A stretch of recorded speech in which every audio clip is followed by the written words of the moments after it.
जी नमस्कार, मैं हूं विपुल कुमार और आप देख रहे हैं सूर्य बिहार डिजिटल न्यूज। बिहार में सरकार बदलने वाला है, सिर्फ इसकी घोषणा होना बाकी है। पूरा सियासी घटनाक्रम पर बिहार के जो ब्यूरोक्रेट हैं उनकी नज़र टिकी हुई है और खासकर शिक्षा विभाग के अपर मुख्य सचिव के पाठक ज़्यादा परेशान हैं और ज़्यादा चिंतित हैं, क्योंकि उनको मालूम है कि सरकार बदलते ही उनको बदलना पड़ेगा, उनका अंदाज बदल जाएगा। अगर नहीं बदला तो पाठक जी को रास्ता दिखा दिया जाएगा, ये उनको मालूम है। और नीतीश कुमार, हम पहले भी आपको बता चुके हैं कि नीतीश कुमार इलाज करते हैं तो अच्छे से करते हैं। आप देखिए, बीजेपी का इलाज कर राजद के साथ चले गए थे, राजद के इलाज करके अब बीजेपी के साथ जा रहे हैं। नीतीश कुमार 20 दिन पहले ही, महीना दिन पहले ही तय कर चुके थे कि अब मुझे बीजेपी के साथ जाना है और इसी सिलसिले में ललन सिंह को जगह धरा दिया गया था, ललन सिंह का इलाज कर दिया गया था। उसके बाद वो तय कर चुके थे कि अब बीजेपी के साथ जाना है, लेकिन जैसे ही सरकार में उथल पुथल मचने की खबर मीडिया में आई, लालू यादव और तेजस्वी दोनों नीतीश के पास मिलने चले गए। उसके बाद नीतीश ने प्रस्ताव रख दिया कि आपका शिक्षा मंत्री गड़बड़ कर रहे हैं, आप उनको तत्काल हटाइए और आलोक मेहता को शिक्षा मंत्री बनाइए। लालू अपने बेटे के कुर्सी को जोखिम में नहीं डालना चाहते थे, लिहाजा उन्होंने इस पर हामी भर दिया। अब ऐसा नीतीश कुमार ने क्यों किया? तो इसलिए किया कि रामचरितमानस पर बहुत उटपटांग बोल रहे थे चंद्रशेखर, और जाति पाति को लेकर आलोक मेहता बहुत बोल रहे थे। ये दोनों नेता इस सरकार में सबसे ज़्यादा बोलने वाले, तीखा बोलने वाले, समाज में वैमनस्य पैदा कराने वाले ये दोनों मंत्री थे और दोनों को नीतीश कुमार इलाज करना चाहते थे। इसीलिए ये प्रस्ताव रख दिया और इस प्रस्ताव को लालू प्रसाद यादव मान गए, जिसके बाद तुरंत शिक्षा मंत्री चंद्रशेखर को हटा दिया गया और आलोक मेहता को शिक्षा मंत्रालय सौंपा गया। चंद्रशेखर को जैसे गन्ना विभाग दिया गया, चंद्रशेखर शांत हो गए, उनका परमानेंट इलाज हो गया। आलोक मेहता को के पाठक के साथ लगाया गया, आलोक मेहता शिक्षा विभाग में पहुंच गए।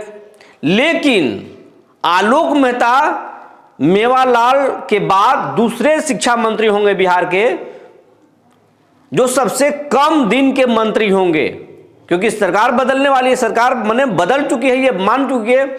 आप लोग मान लीजिए कि सरकार बदल चुकी है, बीजेपी के हो गए हैं नीतीश कुमार। अब कुछ होना नहीं है, सिर्फ घोषणा होना बाकी है। जैसी सरकार बदलेगा, आलोक मेहता का भी इलाज हो गया, राजद की भी बेइज्जती हो गई, आलोक मेहता भी ठिकाने लग गए, चंद्रशेखर भी ठिकाने लग गए। अब के पाठक का इलाज होना बाकी है। के पाठक भी बहुत उड़ रहे थे। के पाठक कभी विधायक को लीगल नोटिस कर रहे थे, कभी मीडिया को लीगल नोटिस कर रहे थे, कभी डीएम से भिड़ रहे थे, कभी किसी अधिकारी को हड़का रहे थे। नीतीश कुमार जो चाहते थे कि ये आप निर्णय वापस लीजिए, उसको भी नहीं मान रहे थे। उन्होंने अपना खींच दिखाया, फॉर्म 202 भर दिए। नीतीश कुमार इलाज करना चाहते थे पाठक जी का, लेकिन पाठक खेल समझ करके भाग गए थे। लेकिन अब नीतीश जी उनको बुला लिए हैं। नीतीश के गेम में के पाठक फंस गए हैं और वापस आ गए हैं शिक्षा विभाग, और अब सरकार बदलने वाली है। बीजेपी के मंत्रालय, शिक्षा मंत्रालय संभवतः बीजेपी को मिलेगा, और बीजेपी को मिलेगा उसके बाद के पाठक का ठिकाना लग जाएगा। बीजेपी के जो मंत्री हैं के पाठक को सीधा कर देंगे और नीतीश कुमार की सहमति रहेगी। तो पाठक जी का अब बुरा दिन आने वाला है। और दूसरी बात मैं ये बता दूं कि इधर सरकार हिल रहा है, सरकार बदलने वाला है, उधर शिक्षक भी अब सिर ऊंचा करने लगे हैं। अब शिक्षक भी आंदोलन के मूड में आ गए हैं। और मैं आपको एक एक्सक्लूसिव जानकारी दे रहा हूं। आज औरंगाबाद में एक शिक्षक संघ गेट स्कूल के मैदान में बैठक आयोजित किया और उसमें शिक्षक जुटे और पाठक के खिलाफ मुहिम चलाएंगे, इसका भी बैठक हुआ। अब ये बैठक में तय हुआ कि अब सरकार बदलने के बाद पाठक के खिलाफ आंदोलन होगा और सक्षमता परीक्षा का पुरजोर विरोध होगा। किसी भी कीमत पर सक्षमता परीक्षा नियोजित शिक्षक नहीं देंगे। और 3 जिला का जो ऑप्शन दिया जा रहा है कि 3 जिला स्थानांतरण के लिए ऑप्शन दिया जाएगा, इसका भी विरोध करेंगे। अगर सक्षमता परीक्षा दिए भी तो 3 जिला का ऑप्शन नहीं होगा, तो इस मुद्दे पर भी विरोध करेंगे। इसके पहले आपको पास्ट में ले चलते हैं। कड़ाके की ठंड के बीच में जब पटना डीएम चंद्रशेखर के साथ इनका झगड़ा चल रहा था, तो उसी दौरान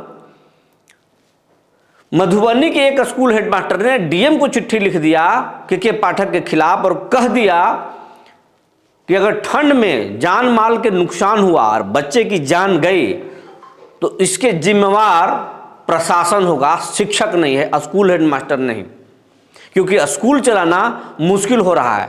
अगर बच्चे की मौत हुई तो परिजन शिक्षकों को छोड़ेंगे नहीं और इसका जिम्मेवार प्रशासन होगा। तो आप समझिए, सिर्फ पटना डीएम ही चैलेंज नहीं किए पाठक जी को एक स्कूल हेडमास्टर भी चैलेंज करना शुरू कर दिया। इसके बाद एक चीज और आपको बताते हैं, एक शिक्षक नेता ने पटना हाईकोर्ट में एक केस भी दायर कर दिया है सक्षमता परीक्षा को लेकर। ऐच्छिक स्थानांतरण को लेकर के उन्होंने केस भी दायर कर दिया है। तो अब मोटा मोटी पाठक जी के खिलाफ पूरा माहौल तैयार हो रहा है। तो जो उनका रॉबिन हुड बनने का जो समय था, गोल्डन पीरियड था, वो पाठक जी जी लिए। अब उनका मुश्किल भरा वक्त आने वाला है और आप मानिए तो अब शुरुआत हो चुका है। अब पाठक जी का ज्यादा चलने वाला नहीं है। जैसे ही सरकार बदला पाठक जी निपट जाएंगे, ये यकीन मानिए। और इसलिए भी निपट जाएंगे कि राजद भी पाठक जी से खार खाए हुए है। पाठक जी ने कई आउटसोर्सिंग कंपनियों को कानून को ताक में रख करके, नियम को ताक में रख करके और आउटसोर्सिंग कंपनियों को कई काम दे दिया है। किसी को स्कूल सफाई का काम दे दिया है, तो किसी को मैन पावर सप्लाई का काम दे दिया है, जो नियम संगत नहीं है।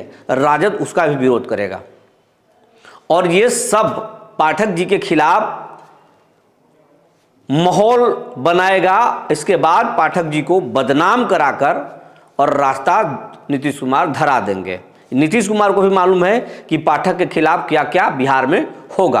राजद हमला करेगी, शिक्षक हमला करेंगे, बीजेपी पहले से खार खाए हुए है और कहा तो जा रहा है कि डिप्टी सीएम इस बार कोई बीजेपी का नया नेता नहीं बनेगा, सुशील कुमार मोदी बनेंगे। बीजेपी को नीतीश कुमार ने राजी कर लिया है और सुशील कुमार मोदी का बहुत पुराना अदावत है के पाठक से। तो आप समझ लीजिए के पाठक का कितना बुरा दिन आने वाला है। जो जानकारी थी हमने शिक्षक को साथियों को बता दिया।